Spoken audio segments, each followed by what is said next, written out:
My name is Sharnita Johnson, and I'm from Detroit. Now, I know some of you are thinking, gosh, I'm really sorry. Because as long as I can remember, when I told people I was from Detroit, I get one of two reactions. Either, you don't seem like you're from Detroit, whatever that means, or fear. I was living in New York at a time when it was considered one of the most dangerous cities in the US. Yet when I tell people I was from Detroit, they literally recoil and back away from me in fear. Now, I'm not a scary person. I'm only 5 feet tall. And while I have been called fierce, it's more like 2 snaps and those shoes you're wearing are fierce, girl. It even happens when I travel. I had the opportunity to visit Cuba a number of years ago. And the Cubans know all about Detroit because of all of the old cars on the island. But when I told an older gentleman that I was from Detroit, he grabbed my arm protectively and said, "Oh, things are really bad there." Now, the average Cuban lives on less than $30 a month. There's a unique narrative about Detroit, and it's the only place I know where the center city is so maligned, even by the people who live there. What do you think about Detroit? Be honest. This is not my house. And this is not where I went to school. And I don't dodge bullets on the way to work. But narratives are powerful, and they can be dangerous. I want to tell you just how powerful and just how dangerous. Let me introduce you to a place where 2 out of 5 children live in abject poverty every day, where infant mortality for blacks is 3 times that for whites, and where they're struggling mightily to educate their children. Sound like the Detroit you know? That's Grand Rapids. That's happening here. I'm willing to bet that you didn't know some of these things about Grand Rapids, but it just goes to show just how similar both cities are and just how much we have in common. I'd like to tell you about the Detroit I know. This is the house I grew up in. My parents moved from public housing into a middle-class neighborhood, and they were so proud of what they were able to accomplish and what it meant for their children. This is my father. He's an entrepreneur, because trust me, he couldn't work for anybody else. So in 1969, he opened his business at the corner of Finkel and Linwood in the heart of the community where the Detroit civil unrest occurred.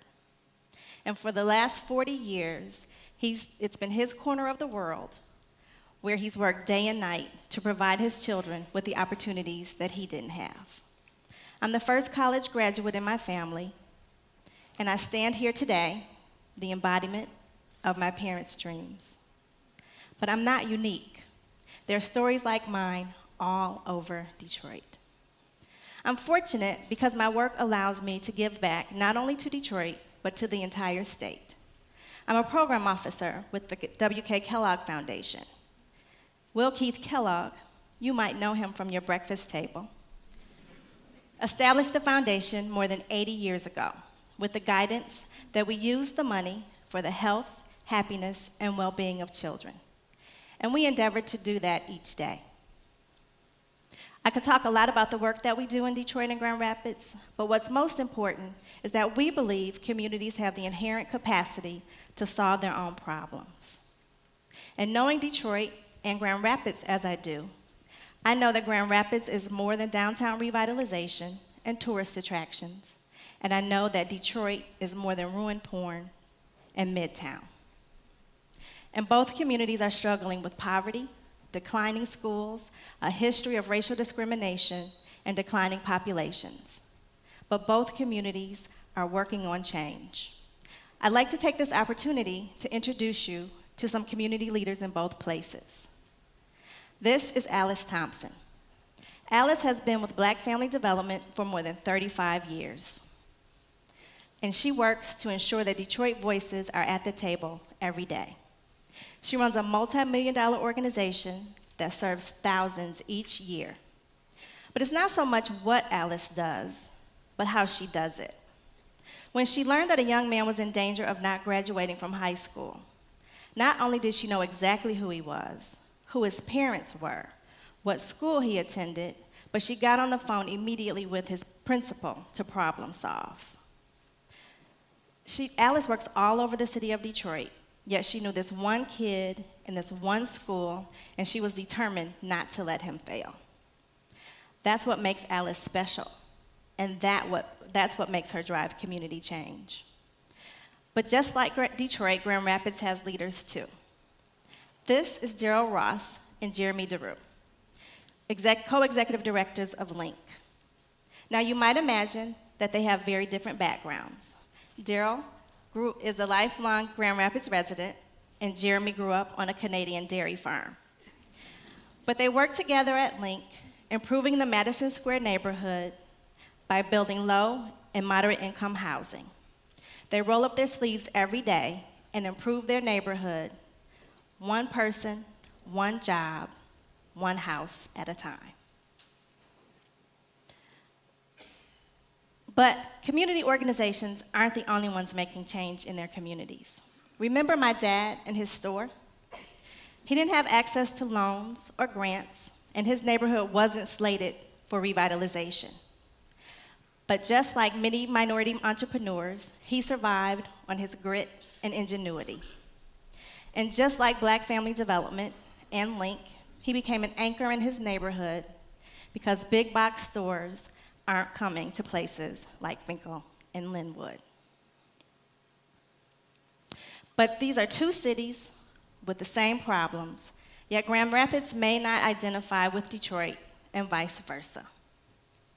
We don't often put ourselves in others' shoes, and we don't often look at other communities, especially, let's be honest, when they don't look like us. But we all want the same things, and we endeavor to create change in our communities. And we're all connected as Michiganders and as people. We need a strong Detroit just as much as we need a strong Grand Rapids. And everyone from Marquette to Midland is affected by what happens in our urban areas. So, do you have a different impression of me now than you did when I told you I was from Detroit at the beginning of this talk? Do you have a different impression of Detroit? I hope so. Because we need to talk more about pure Michigan and less about ruin and decay. Because there are good things happening in both cities, and we have a connected fate. So, let me reintroduce myself. I'm Sharnita Johnson, and I'm from Detroit. Thank you.